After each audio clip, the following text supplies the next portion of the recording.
بسم اللہ الرحمن الرحیم۔ السلام علیکم ورحمۃ اللہ وبرکاتہ۔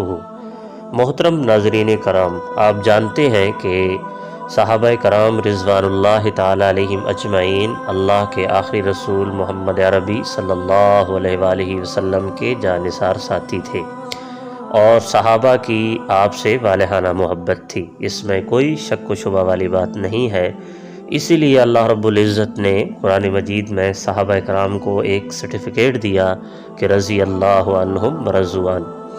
تو آج اس ویڈیو میں بھی ہم ایک ایسے ہی والہانہ محبت کا واقعہ سنتے ہیں۔ حضرت انس رضی اللہ تعالیٰ عنہ سے مروی ہے کہ حضور اکرم صلی اللہ علیہ وآلہ وسلم کی خدمت میں ایک شخص نے حاضر ہو کر عرض کیا، یا رسول اللہ، کیا میری یہ سیاہ رنگت اور بدصورتی مجھے جنت میں نہیں جانے دے گی؟ آپ نے فرمایا، ایسی بات نہیں ہے، قسم ہے مجھے اس ذات کی جس کے قبضہ قدرت میں میری جان ہے، جب تک اپنے رب پر تیرا یقین ہے اور اس کے رسول اور قرآن پر تیرا ایمان ہے، جنت سے تجھے کوئی چیز نہیں روک سکتی۔ اس شخص نے عرض کیا، مجھے اس ذات کی قسم جس نے آپ کو نبوت سے سرفراز فرمایا، میں اس درگاہ میں حاضری سے 8 مہینے قبل اسلام قبول کر چکا ہوں، اور میں نے آپ کی خدمت میں موجود حضرات کے علاوہ دوسرے مسلمانوں کو بھی اپنے لیے نکاح کا پیغام بھیجا ہے، لیکن انہوں نے میری کالی رنگت اور بدصورتی کی بنا پر نامنظور کیا، حالانکہ میں اپنے قبیلے کا ایک معزز فرد ہوں اور معزز گھرانے سے ہوں، لیکن اس سیاہ رنگت کا اثر مجھ پر میرے ماموں کی طرف سے ہے۔ تو رسول اکرم صلی اللہ علیہ وآلہ وسلم نے فرمایا، کیا عمر بن وہب آج یہاں موجود ہے؟ عمر بن وہب قبیلہ ثقیف سے تھا اور نیا اسلام قبول کیا تھا۔ عرض کیا گیا، وہ تو نہیں ہے۔ آپ نے اس شخص سے فرمایا کہ کیا تو عمر کا گھر جانتا ہے؟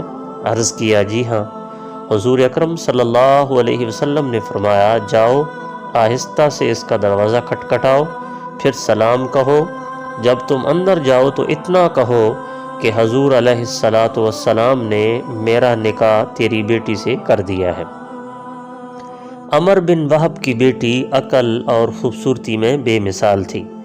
جب اس نے جا کر دروازہ کھٹکھٹا کر سلام کہا تو گھر والوں نے عربی زبان سن کر دروازہ کھول دیا، مگر جب انہوں نے اس کی سیاہ رنگت اور بدصورتی کو دیکھا تو اس سے منہ پھیرنے لگے۔ اس شخص نے کہا کہ رسول اکرم صلی اللہ علیہ وآلہ وسلم نے مجھ سے تیری بیٹی کا نکاح کر دیا ہے۔ تو عمر نے برے طریقے سے رد کر دیا۔ تو وہ شخص وہاں سے نکل کر حضور اکرم صلی اللہ علیہ وآلہ وسلم کی خدمت میں حاضر ہوا۔ ادھر لڑکی نے اپنے باپ سے کہا، اے ابا جان، اس سے پہلے کہ وحی الہی کے ذریعے آپ کی مذمت ہو، اپنی نجات کی فکر کریں۔ اگر رسول اللہ صلی اللہ علیہ وسلم نے اس سے میرا نکاح کر دیا ہے تو میں اس بات پر راضی ہوں جس کو اللہ تعالیٰ اور اس کے رسول نے میرے لیے پسند فرمایا ہے۔ پھر عمر حضور اکرم صلی اللہ علیہ وآلہ وسلم کی خدمت میں حاضر ہو کر محفل میں قریب ہو کر بیٹھ گیا۔ حضور علیہ السلام نے اسے فرمایا، تو وہی ہے جس نے رسول اللہ کے فرمان کو مسترد کر دیا؟ عرض کیا، حضور، میں نے ہی یہ غلطی کی ہے، میں اللہ سے مغفرت کا طلبگار ہوں، میں نے یہ گمان کیا تھا کہ شاید یہ شخص جھوٹ بول رہا ہے، اور اگر یہ سچا ہے تو ہم نے اپنی بیٹی اس کے نکاح میں دے دی، اور ہم اللہ تعالیٰ اور اس کے رسول کی ناراضگی سے پناہ کے خواستگار ہیں۔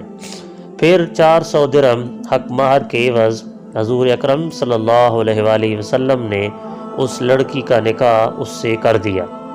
اس کے بعد حضور اکرم صلی اللہ علیہ وآلہ وسلم نے اس شخص سے جس کا نام سعد سلمی تھا فرمایا، جاؤ اپنی بیوی کو لے آؤ۔ اس نے عرض کیا، قسم ہے اس ذات کی جس نے آپ کو حق کے ساتھ مبعوث فرمایا ہے، میرے پاس تو کچھ بھی نہیں ہے، اجازت دیں کہ میں اپنے بھائیوں سے کچھ مانگ لوں۔ حضور اکرم صلی اللہ علیہ وآلہ وسلم نے فرمایا، تیری بیوی کا مہر 3 مومن اشخاص ادا کریں گے، لہٰذا عثمان کے پاس جاؤ اور ان سے 200 درہم لے لو۔ چنانچہ حضرت عثمان غنی رضی اللہ تعالیٰ عنہ نے 200 سے زیادہ دیے۔ پھر فرمایا عبد الرحمن بن عوف سے جا کر 200 درہم لے لو۔ چنانچہ حضرت عبد الرحمن بن عوف رضی اللہ تعالیٰ عنہ نے بھی کچھ زیادہ ہی دیے۔ پھر فرمایا حضرت علی کے پاس جاؤ اور ان سے بھی 200 درہم لے لو۔ چنانچہ حضرت علی رضی اللہ تعالیٰ عنہ نے بھی کچھ زیادہ ہی دیے۔ پھر وہ سیاہ رنگت والا سعد سلمی خوشیوں سے معمور اپنی بیوی کے لیے بازار سے خریداری کر رہا تھا کہ ایک اعلان کرنے والے نے اعلان کیا کہ اے اللہ کے مجاہدو، جہاد کی تیاری کرو۔